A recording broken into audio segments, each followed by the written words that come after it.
assess the feasibility of utilizing wind energy on Mars. And myself, Greg Chomatoff, and Donald Barker have been primarily involved in this project. Although we've had 8 students at the University of Houston now that have participated in the senior design project, and we've had some significant interaction with the wind energy group at San Diego National Laboratories, and there's some interaction with the exploration office here also.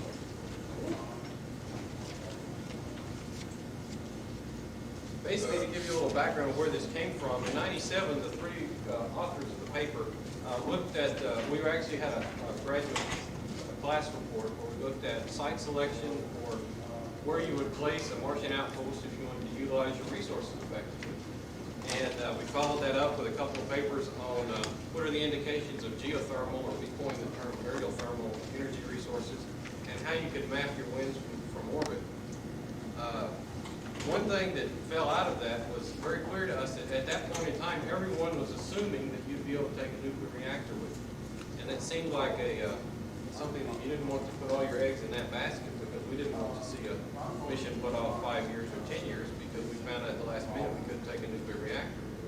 So we decided we'd look into some alternative applications. And of course, solar energy is the secondary power supply of choice. But we decided to look into wind energy, and I had some background working with the wind group at San Diego Labs during my 6 years there. So we started looking at it, and we found only one piece of work in that area, which happened back in the 80s, and that was by Haslak, where he looked at the feasibility of wind energy on Mars and did some simple calculations and a conceptual design there. And there were indications that NASA aims at doing some work in that, but we never could find any information to support that. But we kept pursuing it, and last year we put in a Mars Society paper where we actually looked at the daily variations in solar and wind energy, given the available information from the Viking missions. And we realized from that we really needed to get some information together, because the people that are doing mission planning need this information as soon as possible, because wind energy will require significant interaction with precursor missions and information you definitely need, which may or may not be in the planning right now. So we were fortunate that the Texas Space Grant Consortium funded 2 senior design projects this year at the University of Houston, and also this semester's project was selected for the Heads Up Forum, the NASA Heads Up Forum, and so we're able to get some interaction with other groups there. And we also were able to come up with the energy needs for an all-solar mission this year, which were given to us by the Exploration Office, and we finally were able to put together an initial design and to start our feasibility studies. What we're looking at is we started off with the initial assessment of these resources, and then we want to assess the energy need for various applications. And then we looked at designing a horizontal axis wind turbine. That was the fall semester's project. The spring semester's project was looking at a vertical axis wind turbine, and I'll show what those are in a moment. And then we realized we've got to develop some novel construction techniques, and that's what we're looking at, where we'll be going next. And then we've got to do the feasibility assessment to show how this would actually tie into the various mission plans. And then we're looking at specific development of these Martian systems. And a unique thing about wind energy is that you have a terrestrial market in place. So the systems we develop for Mars actually would probably drive the terrestrial market, especially given that the terrestrial wind energy market is hurting ultra lightweight structures. So that's kind of a portion of what I'll call out. The applications that we see, if you can take a nuclear reactor, that's the way to go. And this would then become a tertiary power supply that might have some applicability. If you can't take a nuclear reactor, it becomes a secondary power supply to offset some of the losses in solar energy. And if you look a little farther out, you've got an early settlement, you've got an in-situ construction capability. Wind energy is something that utilizes big, dumb structures, unlike a nuclear reactor or even solar cells that would require some significant technology. So you might be able to start to produce wind turbines actually on site. In some instances, it could be a mobile power supply option, so you can actually use it to help your rover operations.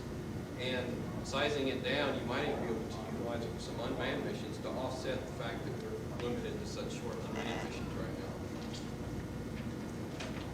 Here's what we're looking at. We've concentrated on the all-solar mission, so therefore we become a secondary power supply.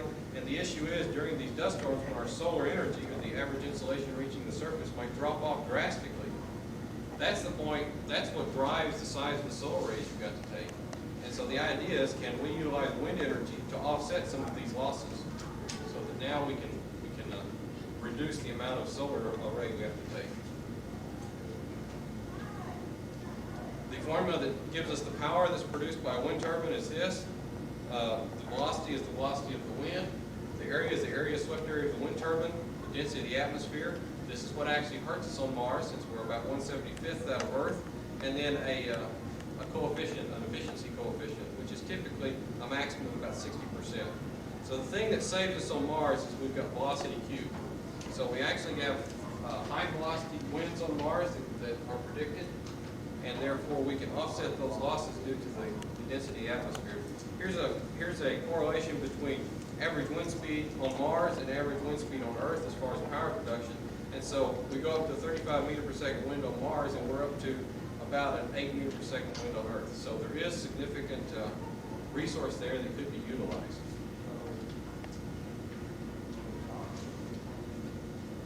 In Haslak's original study, he looked at the Viking Lander measurements. He saw velocities on the order of 3 meters per second to 7 meters per second. And basically, he predicted that you could find average places where the average wind speed might be up to 14 meters per second at those heights. However, there are models that predict that there are slope winds that come up every night on the slopes of some of the large shield volcanoes, where you actually get relatively significant winds in the 25 to 35 meters per second regime. And there are also indications on some models of other places, such as near the south polar regions, and also on the crater rims of large craters that may cause vortices that would actually increase wind speeds also. So there are models, at least, that tell us there should be high wind speeds on Mars. Basically, the numbers we're looking at for the energy needs, we're looking at right now needing to have 16 kilowatts continuously during the daytime and 9 kilowatts continuously during the nighttime as our baseline power needs. So this assumes that we'll be producing all our power during the day, since this is an all-solar mission, so that's 25 kilowatts. If you assume that's active for 12 hours, then that's 300 kilowatt hours that you actually, energy needs per day.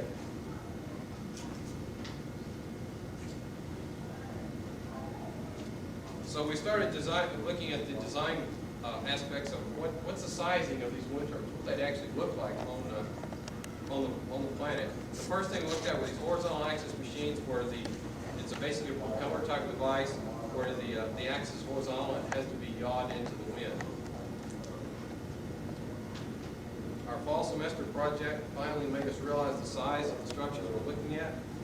We might be looking at structures that are up to 8 feet tall in order to get us up into that slope wind category. And we're also looking at structures that would have blades of about 9 meters in diameter or in radius, and they might be up to 3.5 meters in chord. So we're looking at 2 to 3 times larger blades than we would here on Earth, and that's to be expected given the density variations.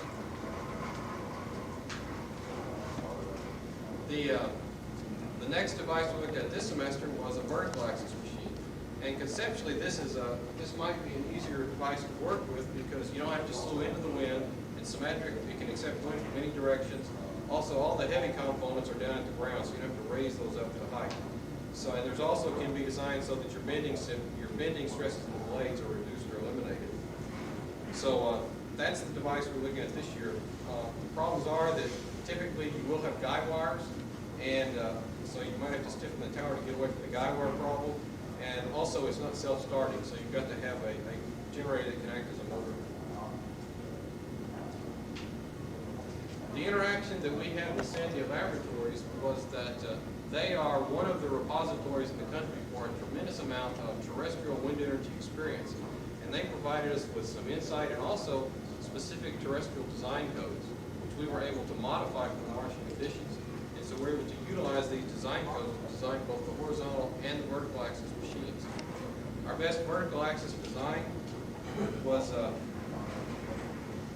looking at 2 blades. It was a 30.5 meter height. It was a 19 meter diameter across here. And it provided us with a 0.59 coefficient of power, which right up near the theoretical limit. Now, we do know that there were some problems with our terrestrial database for our airfoils. The Reynolds numbers were higher than we really would expect to see on Mars, and the airfoils were actually specifically designed for terrestrial conditions. So I suspect that this coefficient of power might be off some, but the general size of the wind turbine sounds very reasonable, especially given that it matched with the horizontal axis sizes. We had 2 airfoils that were needed and 3 cord links that varied along the blades.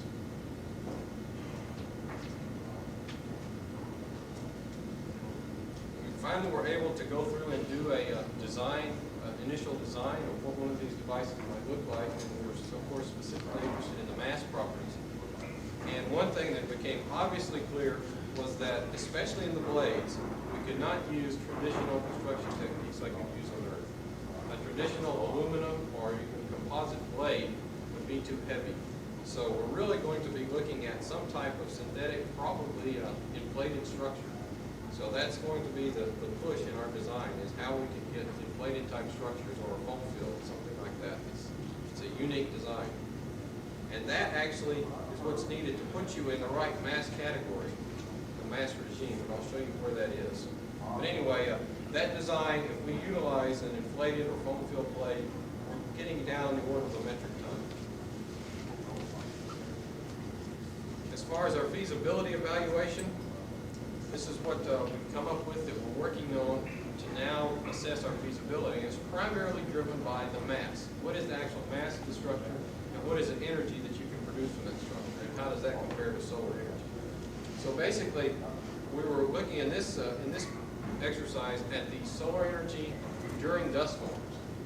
And so we were looking at a number of 50 kilowatt hours per metric ton over a Martian day. So that was the number we're trying to meet here. Okay, up here we've got the energy produced by the wind turbine. That's the ET. MT is the mass of the wind turbine, and it needs to be greater than or equal to the energy produced by the solar rays divided by the mass of the solar rays. So we define that term as 1 over S. Now we assume that the energy of the wind turbine is produced by the wind turbine itself, plus any auxiliary power supply you might have on board. For instance, part of the structure might be support for solar rays also. On the mass, you have the same thing. You have the mass of the actual wind turbine, plus the mass of any additional solar rays or other generation needs, any generation devices, minus the mass of any dual use. I mean, you've got a large, tall structure here you're proposing to put on the ground. You have communication issues. You have other issues that might need some of that structure, so it could perform dual use, so you subtract that mass. You might also be able to produce some of that on orbit, or on the surface, either from extracting from the atmosphere or the soil, and so you might be able to offset some of that with mass produced on site. And then there might be a reliability issue. If you're providing an additional power source, there might be some inherent mass offset you could put on that as to give yourself more reliability. Basically, for the exercise we just went through, we eliminated all terms except the actual mass of and the energy produced by the specific turbine. And so we're trying to meet or beat this 50 kilowatt hours per metric ton. Given the design I just mentioned earlier, and given the formula for the power produced by a wind turbine, we end up with this feasibility plot for our wind turbine design. So at slightly under 1 metric ton, we come across here, and it requires that we see approximately a 28 or 28.5 meter per second wind at least 1 hour per day, or it actually be per night. Most of the high winds happen at night. So that finally is the first time we're actually able to start to see what regime we need to be in as far as mass and wind speed and consistency. Consistency of the wind speed is something that has not been studied to date, and that's probably the critical issue here. Is how we can probably get the high winds according to the models, but how long are they active? And that's one of the key questions. So the needs, first of all, we can do terrestrial technology development very easily, because now we've got this correspondence between a Martian wind and a terrestrial wind. So, you know, an 8 meter per second wind now corresponds to a 35 meter per second wind on Mars, and so you can do a lot of your technology development here on Earth.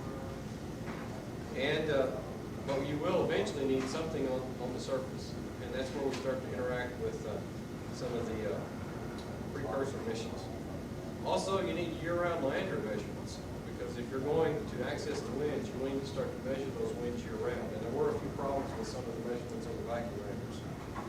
Now, if you want to measure at a low altitude, such as 1.6 meters like the vacuum landers did, and extrapolate that to the altitude without getting up there and measuring it, you've got to have wind speed at that height, plus a temperature measurement at that height, a temperature measurement at the ground, and you've got to have an idea of the surface roughness of the terrain around you. So you need those pieces of information on the lander, and you really want to have this, especially during dust storm season. And of course, you'll want to measure wind speeds at altitude at some time, if for no other reason than to validate your global wind mapping. And there is an experiment flying with the shuttle in 2004, I believe, a sparkle experiment, which will attempt to measure winds from orbit. So we've looked at possibly adapting that technology to Mars. And finally, there is the possibility of a terrestrial market. So the development of the wind turbines for Mars might actually be driven and aided by a terrestrial market. In conclusion, the idea that wind energy can offset dust storm drop-offs is what we've been pursuing, and it looks feasible, at least from a mass to energy standpoint, if we can come up with these designs we're looking at. It does affect precursor missions and site selection. That's why it's important for us to at least get this information out now so people can start to realize that. Right now, it's looking like we'll need wind speeds of 25 to 35 meters per second for at least an hour per day or Martian night, really. The structural trends in the design we're seeing is that you'll need large ultralight blades, which are possibly inflated or foam filled. You'll need thin, tall towers, and of course, those will need to be sectioned or deployable. And lightly loaded guide cables if you're going to use those, because that drives a lot of the bearing loads and other things that lessen the mass. Not considered, we didn't consider structural dynamics, thermal effects, or fatigue on our designs today, which are critical issues in designing a wind turbine. So we still have a lot of work left to do.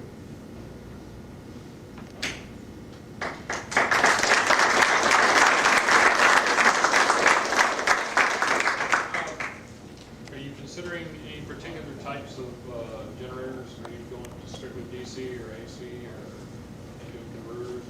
We haven't really looked into that yet, but the vertical axis machine would propose some limitations there, because it would need to have a generator that would be able to motor as well. Yeah, usually a DC. Right. Would do that. That'd be interesting.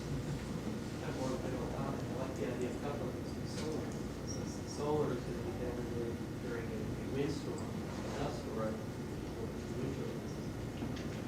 That's another thing we've looked at, not in great detail yet, but there is a lot of surface area here with these big blades, and it's at altitude, and it will be rotating, so it might be a natural place to put some of your solar arrays that would have a natural cleansing environment every time the wind comes up.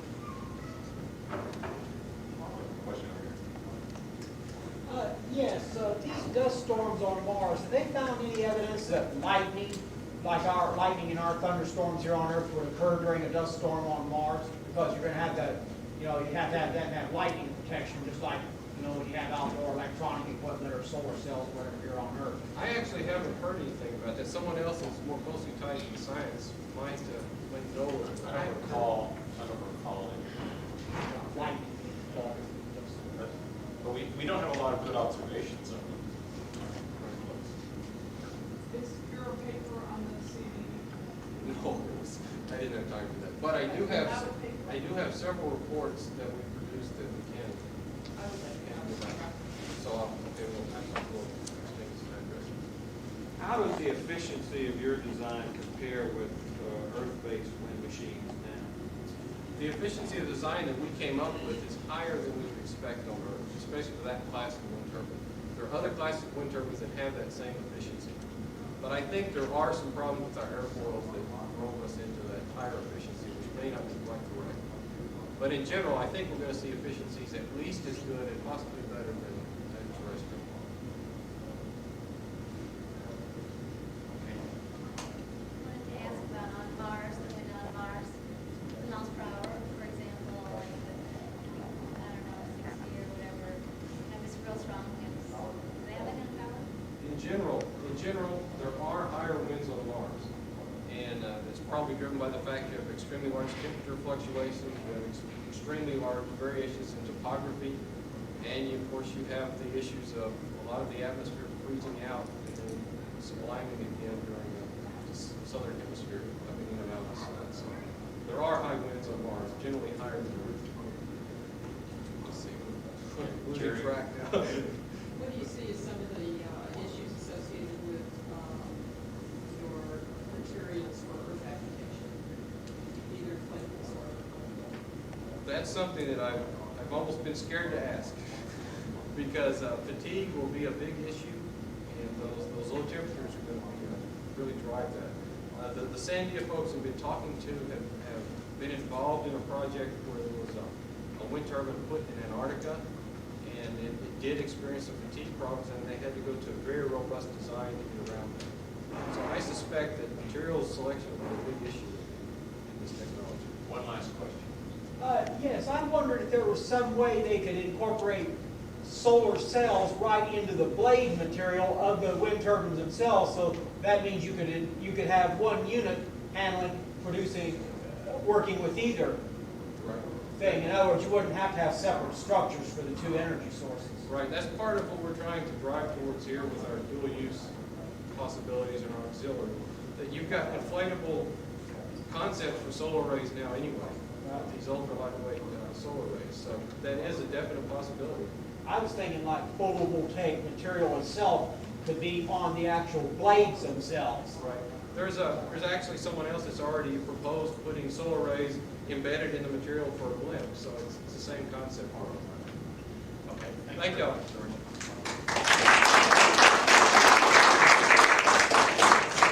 Winds on Mars is one of those strange things. I got a question from a school child or something a number of months ago asking about what the winds on Mars were. And so I went to Hugh Keever's book, Mars, which is about this thick, and started looking at the index and started thumbing through it. And I was startled to find that there is really almost no hard data on winds on Mars.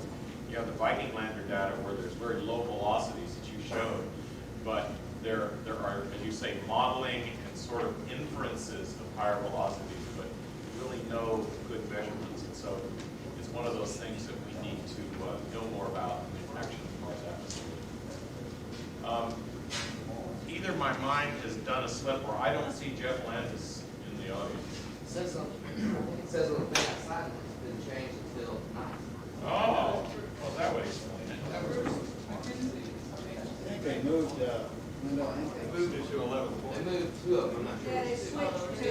Halverson and Landis. Yeah, but I thought it was McKinsey and Jones. Landis was here last night. Yeah, that's what I heard. Now, it says here that he's going to speak at 11:20. Should we give him 3 minutes? Because Jeff's actually very entertaining. Bob, do you want to give a short talk? Let me go see if I can see him. Should be Jeff Landis. Yeah, right. You're right. Did anybody have any questions about anything? I know a little bit about everything. You're talking about breaking the Mars rock. When they bring it to Earth, you bring it to space station. Well, this is a big question. Can you bring rock to the space station? And the general answer that NASA gives right now is no. And that answer is based on several things. The first thing it's based on is money. NASA's having enough trouble with the space station as it now exists to worry about putting some other big thing on the space station. So that's the first resistance. The second resistance is sort of the orbital dynamics and the technology of lining up something zooming in from Mars at fairly high velocities, decelerating it, rearranging the orbit and so on so that it's consistent with the orbit of the space station. That will add a big cost driver onto a mission that's already struggling to exist. The third thing is that you basically say then, well, we're going to sacrifice this crew. If the Mars thing does, the reason we're putting on the space station is to keep it away from the Earth. Therefore, if there's something really bad, which is the reason it's on the space station, then all of those people up there who are looking at it are written off. So you basically have to say, and of course, I think that's politically unacceptable, morally questionable, and so on. And then the question is that once it's on the space station, can you really destroy it? I guess you could. Because here we probably just incinerate it or something if it turned out to be so threatening. Now, quite frankly, I think you can just make general arguments in terms of physics and chemistry that whatever it is can't be that threatening, despite what you might see in the movies. And I think that, and there's a lot of qualitative arguments as to why, even if something did exist in the rocks, it would not be adapted to eating us or coexisting with us or somehow radically transforming us. I mean, this fear in my mind, and this is an opinion, is a projection of the body snatchers syndrome, where they look like us, but they'll steal our bodies. So I really think in a reasonable way we can take precautions that are standard precautions that would sufficiently protect us and all our kin on the Earth without taking them to the space station. Okay, Jeff. Jeff, one more. Have we taken the same precautions with our landers and the things that we send to other planets? Maybe Yeah. we've already contaminated Mars. There is an international treaty on planetary cross-contamination. We are not supposed to contaminate Mars, and we are not supposed to allow Mars to contaminate us. Now, so far we've only had to worry about case one. The Russians have landed things on Mars, not in good mechanical health. And we have landed things on Mars, and precautions have been taken which were thought at the time to, quote, satisfy the requirements. Anybody who's in engineering knows that what you do is you satisfy the requirements, and it tended to be things like, drowned in what is it, methylene, whatever they use to kill everything. And then there's some thermal sterilization. Of course, that's bad for electronics. But in general, we feel pretty good that we've done a decent job. There is, however, this sort of desiccated bacterium that was on the Surveyor camera that came back and then was resuscitated. So, and since the time of the Viking era, the mid-70s, we have a lot more respect for the robustness of life than we did in those days. There's a whole area of research on things they call extremophiles that live in environments that would have been written off as totally uninhabitable 20 years ago. So your question is an excellent one, and I think you could get the bureaucratic hand waving, yes, we've taken care of it, but I don't think anybody really knows. Okay, Jeff Landis is here, and he was supposed to talk about solar-powered resources on Mars, the main DART experiments on the Mars 2001 Surveyor lander. We saw them discussed in a little bit of detail by Dave Kaplan in his talk, and so Jeff can go into some more of the more details.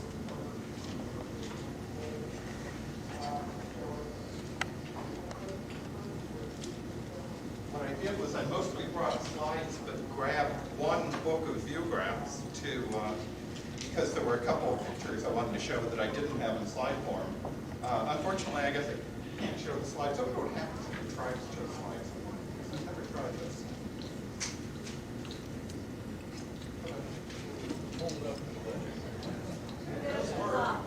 Well, that's sort of interesting. That's the motion surfaces view from Viking.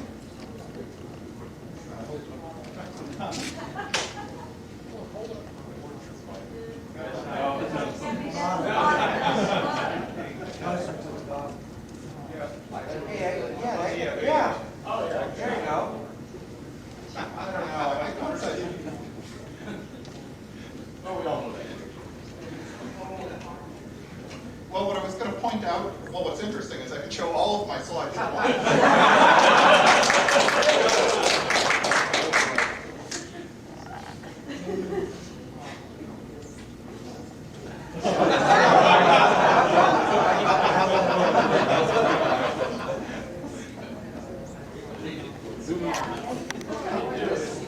We can have people come up here and mimic the curve.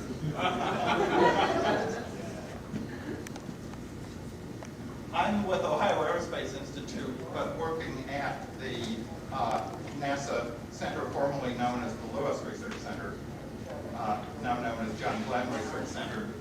And the project that I'm working on is solar power for spacecraft. And I've been working on that for years and years. One of the challenges that we were given, this was back in 1988, was to answer the question, can we use a solar-powered spacecraft on the surface of Mars? So, well, if you look at the surface of Mars, of course, we sent the spacecraft to Mars. This was in '88. We sent the Viking spacecraft to Mars, so we knew something about the surface of Mars. And you could look at pictures like this one over here, and get a view. And the first thing you look at when you look at a picture like this, at least if you're a solar power scientist, is not these boring things down at the bottom, but this interesting stuff at the top. Okay, this very interesting stuff. Known as the sky. What's interesting about the sky on Mars is the fact that it is not black. Since it's not black, that means there's something in the sky that's scattering light. Well, what is it? Obviously, it's dust. Mars has a dusty atmosphere. The dust scatters light. More important to us solar energy guys is the dust is between us and the sun. So it blocks some of the sunlight. Here's a view actually during a dust storm looking out sort of around the South Pole region of Mars, and you can see actually the dust layers in the atmosphere. Just 20 kilometers up, there's still a dusty layer as you go sideways. Your projector is a rag. Oh, good.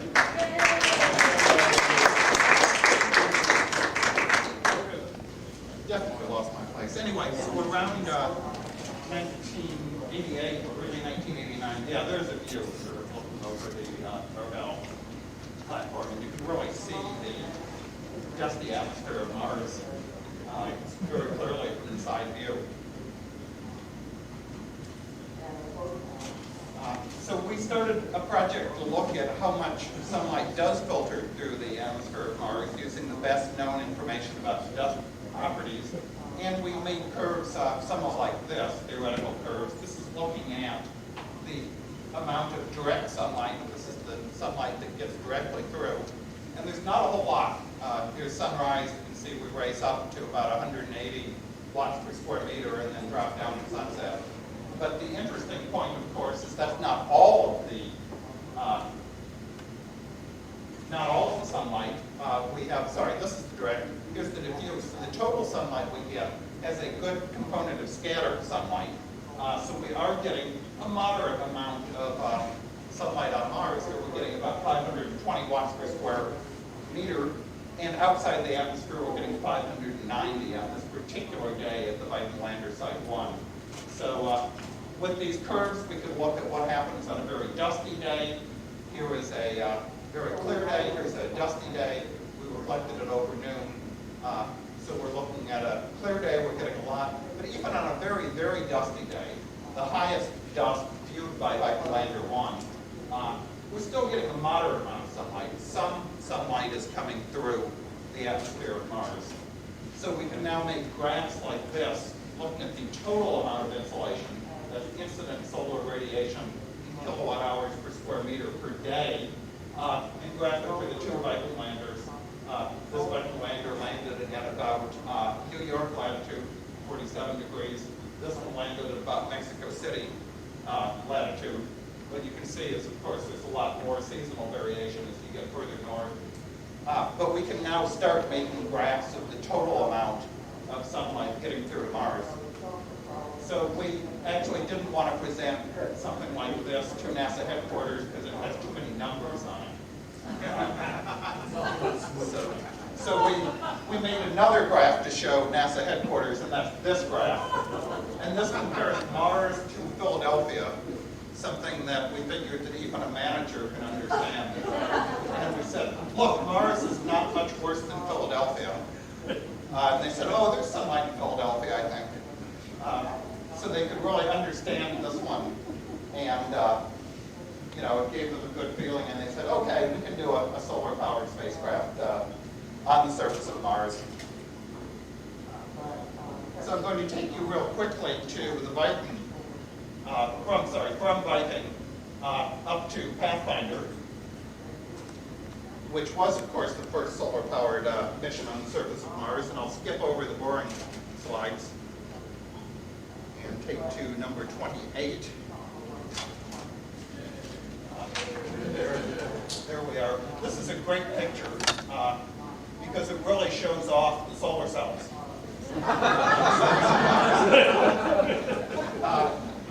More important, actually, you can actually even see my experiment right there. This picture, it's not a real good view of my experiment. We spent a lot of time looking at just this frame, trying to say, well, did it break or didn't it break? We can't tell. Well, we were looking at this frame, and the geologists were jumping up and down and cheering and saying, mountains, yes, mountains. The mission engineers actually were looking at this picture and really chewing their fingernails.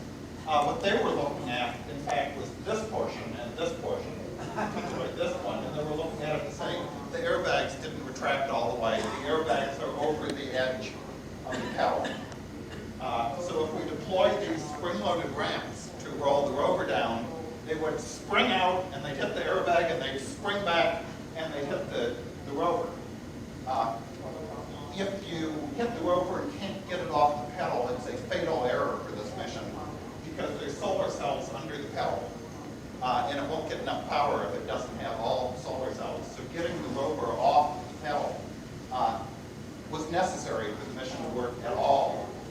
It was not optional. So in fact what they did, as I'm sure you all remember, is they lifted up the pedal about 45 degrees with the rover on it. They ran the airbag retraction motors actually past their end of travel. They sucked them in even further. And then they put it down, took another picture and said, yes, the airbags are off the ramps and we can deploy the rover. And here we are on the surface of Mars. A pretty good view, although we should have posed the rover the other way so that you could see my experiment a little bit better. In the corner, right there. But a good view, and you do get a nice view of the solar panel on Mars, which is gallium arsenide on germanium solar cells by Texter. However, fortunately, this isn't on so well. Here's a picture of the Sojourner rover during testing while it's on the ground. And we actually, usually when JPL takes pictures of the rover, they deliberately rotate them so you can't see my experiment. And there's hundreds of pictures of the rover. We had to actually ask for them to take a picture of the rover that actually shows my experiment on it. So here we are at the front left corner of the rover. Yeah, I'm actually positive it was.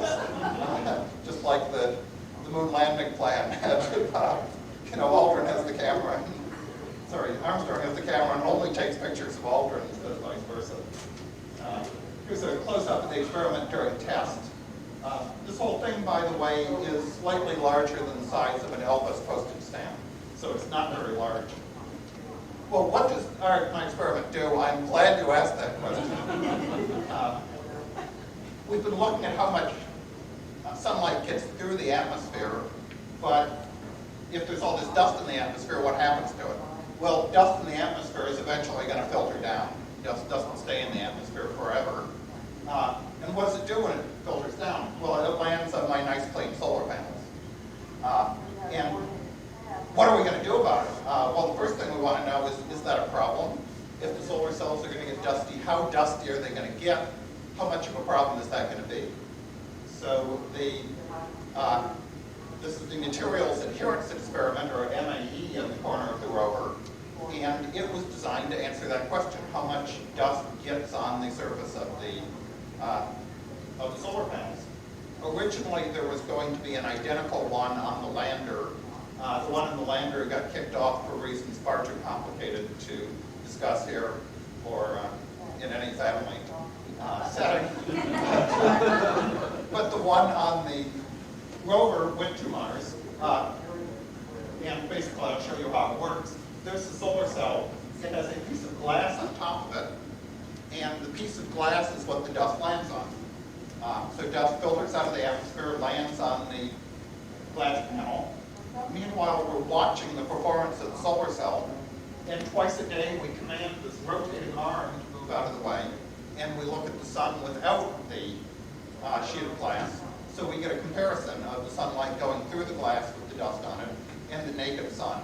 And from those two pieces of data, we can find out how good the, how much dust is on the glass. The object of doing it in sort of a roundabout way is we want to make sure that regardless of what the solar intensity was, how much dust there was in the atmosphere, or degradation of the solar cells, we can get a measure of the dust, which is in fact what we did. That was actually sort of a nitinol actuator that we sort of invented. We needed an actuator that weighed nothing and used no power. And the nitinol actuator was very close to that. It weighed about a gram, about a 1 gram actuator to swing the arm out of the way. Here's a cartoon from the New Yorker. If you can't read it, the caption is, "I'd like to say hi to my granddaddy in Roswell, New Mexico." This guy seems to be talking to the alpha proton X-ray spectrometer. I guess he doesn't know where the camera is. But what I like about this picture is, there's my experiment right there in the corner. So we made it to the New Yorker. And the cartoon's the New Yorker. I mean, you know, how much better can you get? And there is a really good picture showing my experiment on the surface of Mars, sort of wandering around, and also a very good view of the solar cells. So yes, we did get data, and here's the data from our landing on Mars. A sol is a Martian day. That's the first thing you need to know. It's a solar day. And the second thing you need to know is that a piece of glass reflects 6% of the light that's incident on it. So 6% is no dust. So we got this data, and we came down the first day and we said, my goodness, 2.3% dust, that's a lot of dust. We've been on Mars for 2 hours. The next day, wait a second, what happened to the dust? And then we said, well, this data's all over the map. Fortunately, I am a trained scientist, and even when the data is all over the map, I can make use of it. So I'll teach you how to do this, okay? It's very simple. First thing is you look at all the data and say, that one's an outlier, and throw it out. The second thing you do is you say there's 2 different data points. The noon data points and the 2 p.m. data points. The 2 p.m. data points are these little squares. The noon data points are the filled in circles. When you look at it and say, well, there sure is a lot of noise in those 2 p.m. data points. Let's throw them out. And then you see there's a nice straight line of the remaining data points. Very nice, clean data. There's an alternative way to do the same data analysis, and that's wait another couple of weeks until we get 3 weeks of data. And at 3 weeks of data, we get a nice clean signal. This, however, is only the noon data points, not the 2 p.m. And we still have this outlier data point on the first day.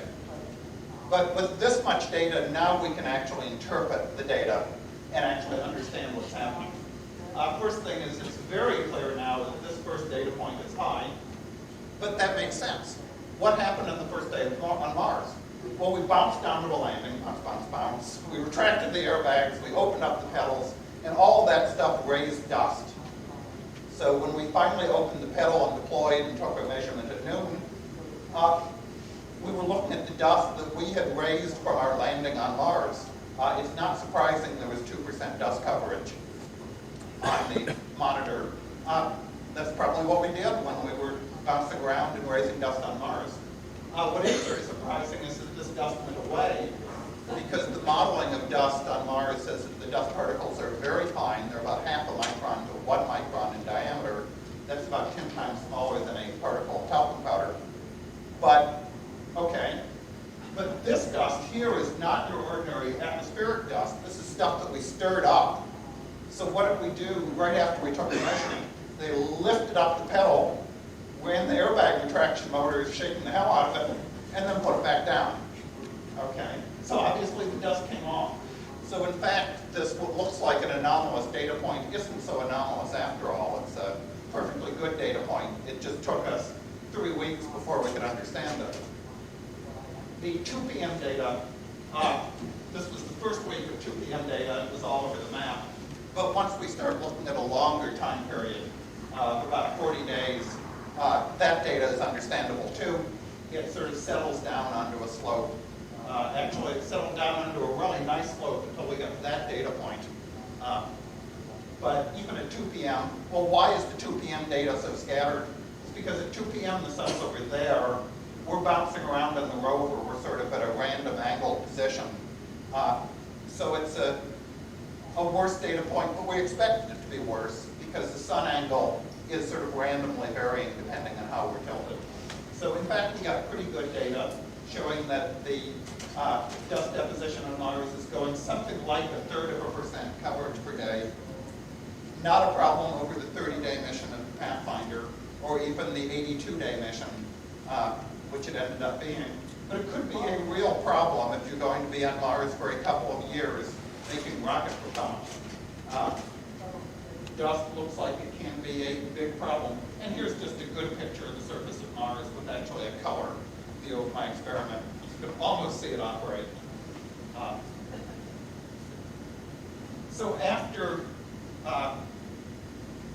the end of the Pathfinder mission, we had this data, and what we basically said is, well, we need to learn more about sunlight on Mars, and worse, we need to know more about what's going to happen on Mars if we need to clear off dust. Just a couple of views of dust in the atmosphere.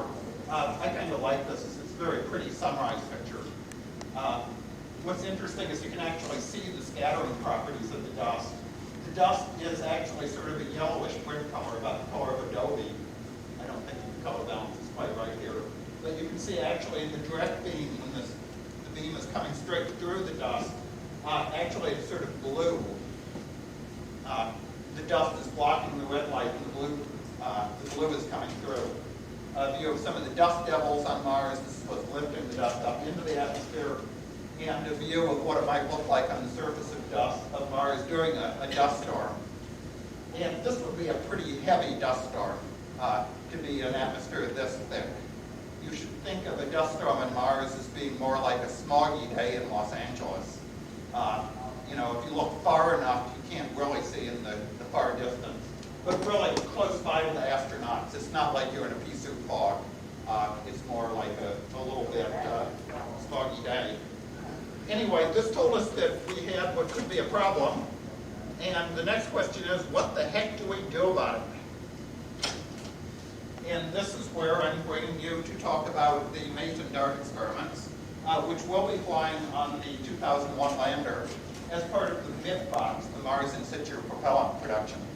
Did Dave Kaplan show you some of these slides and already introduce you to the mission? He showed us the charts. Yeah, he's a manager. I like the pictures. This is the 2001 lander. It does, in fact, have another rover, which, in fact, is a clone of Sojourner. In fact, it's the backup. It's the flight backup of the Sojourner rover, which was named Marie Curie. It has a little bit different things. One is instead of going down ramps, it actually gets picked up by the robot arm and placed down on the surface. It has another important difference from the Sojourner rover. It did have my experiment on it, but the grapple fixture for the robotic arm needed a wire. And the only wire that could take an amp was one that went to my experiment that was on. So my wire got taken away. But more important, it's got all of this stuff up here. And of the stuff up here, of great importance is actually that box. As always, the one that you can't see because it's behind other stuff. And that's the MIP experiment, which Dave Kaplan talked to you about, Mars In Situ Propellant Production. And it is making, of course, oxygen on the surface of Mars, which is of great interest to all of us if we're going to go to Mars. And you can see actually here is the oxygen production thermal dome. More important, however, it has on it my experiment. Did I put out my experiment? This is actually, in fact, had two experiments. One is MATE, the Mars Array Technology Experiment that I'm working on, but I'm not the lead investigator of. But the other is DART, the Dust Accumulation and Removal Test. And we're going to do two things with MATE and DART. First, we're going to diagnose several different solar cell types on Mars and find out what solar cell types work best on Mars. So we have some sort of conventional solar cells, multi-junction solar cells with very high efficiency. We have a couple of very thin film solar cells that are extremely lightweight but lousy efficiency. And we're going to take them to Mars and basically prove out for future missions that when we do need a football field-sized array to make rocket fuel on Mars, we're going to need a lightweight, high-efficiency, dust-resistant power supply. We're going to demonstrate that we can do that. We're also doing a lot of diagnostic on solar energy on Mars. We have some spectral radiometers. Sorry, this is the spectral radiometer. We have a full radiometer, so we will get the spectrum and intensity of sunlight on Mars, both the direct and scattered light. The second part, however, is the DART, the Dust Accumulation and Removal Test, where we expect to get some very good data about dust on Mars. Since you are now experts on the May experiment, you should recognize this part. That's another May experiment flying to Mars. This time we're going to measure the transparency of the dust in 3 different spectral bands with 3 different solar cell sensors. So we'll get a little bit about the spectral characteristics of the deposited dust. More important, though, we're going to measure actually the detailed properties of the dust. We're going to actually fly a microscope to Mars. This is a top view of the microscope.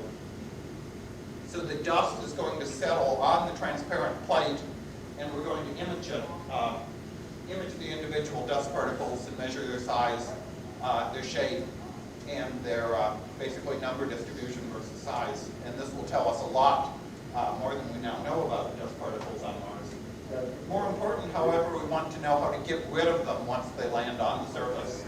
There's probably about 20 or 30 different ideas on how you might get rid of dust. The easiest would be some sort of squeegee, like the windshield wiper in your car.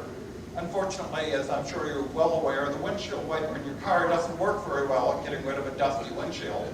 You have to squirt the wiper fluid on Mars, and replacing that wiper fluid is really tough. So in fact, a squeegee was not our first choice. Our first choice was an electrostatic dust removal, and that is this experiment. These are high voltage solar cells that will produce about 150 volts each. And we have 3 cells. We're going to test a positively charged solar cell, a negatively charged solar cell, and the third cell, in fact, has a transverse electric field going across the surface. So the object is basically to repel the dust, if possible, before it even touches the cell. If the dust has a native charge on it, which is very likely because we've got photoelectric charging on Mars through the ultraviolet.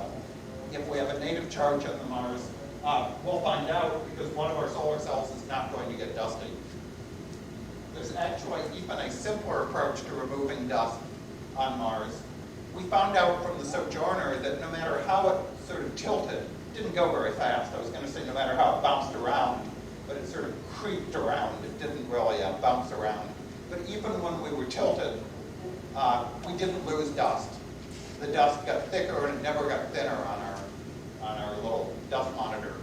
However, 1 minute? Okay, I'll get to the. However, we have a theory that possibly if we have a tilted solar panel, we won't accumulate dust in the first place. That as the dust trickles down, it'll just keep bouncing down the solar array and not accumulate. So the third part of the dust accumulation removal test is to look at the accumulation of dust on these tilted solar panels. And that pretty much takes me to the end of a quick description. And I'm getting dirty looks from the chairman. So should I ask for questions or just get to the next guy? Okay, questions? When you moved it last year, is there a chance of removing dust? It doesn't matter because it's a differential measurement, but we only moved it for about 15 seconds. So even if we did get dust underneath, when we put it back, you know, we're measuring the light through the thing. But in fact, we never noticed a difference. We did a before measurement, and out of the way measurement, and an after measurement. You couldn't tell a difference between the before and after measurement. We did that mostly because we wanted to make sure we weren't knocking dust off the cover slide when it moved. In fact, the dust sticks pretty well, and we didn't remove it by just moving the cover slide. Have you considered using a fan or compressed Martian atmosphere? We have considered that in detail. It's a trickier question than you might think because the atmosphere is very thin.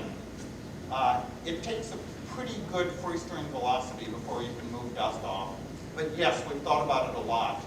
The first thing we decided is no, because all the plumbing to get carbon dioxide to a football field sized solar array would be sort of a nightmare of plumbing. But then sort of we said, well, what if you had a rover and the rover has a little arm and the arm has a spray thing at the end of it? You might be able to imagine that. It would be sort of a daunting task, but possibly. Another thing that occurred to me then would be a fine vibration of the wave, something like that. Yeah, tilting it and vibrating it is certainly an interesting thought. K.R. Sridhar at the University of Arizona has shown me, or talked to me about a technology he has, which has no moving parts and using temperature differentials compresses the atmosphere and provide atmosphere for a squirt. That's a sorption pump. Yeah. And in fact, they're testing one on the MEP experiment. Obviously, I didn't have time to go into that. But yes, you can compress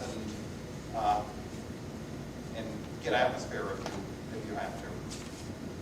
What is the effect of high winds on turbines?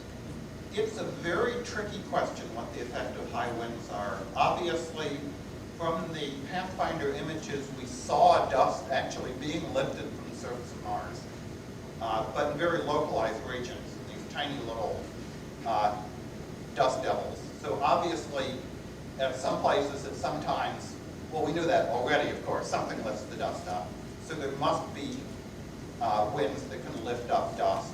The free stream velocity for lifting dust is enormous. You need winds that are approaching 100 miles an hour in order to start picking up dust. So actually these little dust devils must have little impressive cores in the center of that vortex.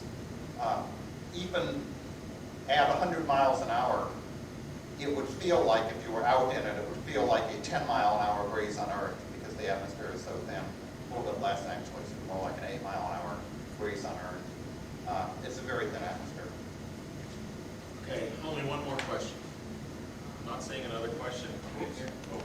Yes, and you talked about tilting a solar panel to shake or keep the dust off. Well, how are you going to get solar power if you tilt it? Well, in fact, the reason we were investigating this is because on the Viking, they had a camera that had a window that was vertically oriented. And they also had some cleaning methods. And what they noticed is the window didn't get dusty. Even when they popped the cover off, there was really no difference. It had a thermal shroud that was at 45 degrees. The thermal shroud didn't seem to get dusty. So it looked like a tilted surface didn't accumulate dust. That was sort of why we thought this was interesting. If we tilt solar arrays, if we have part of them at 45 degrees facing to the east and another array 45 degrees facing to the west, it takes basically about 50% more area to get the same power at noon if we do that. But we have a tilt. So at a price of about 50% more area, we can set up a tilting surface. Actually, there's advantages to that. If you're tilted, your east-facing solar panel is going to pick up sunlight a lot faster in the morning. So the power rises to full power a lot earlier. So you might want to do that anyway. Okay, thank you very much, Jeff. Thank you.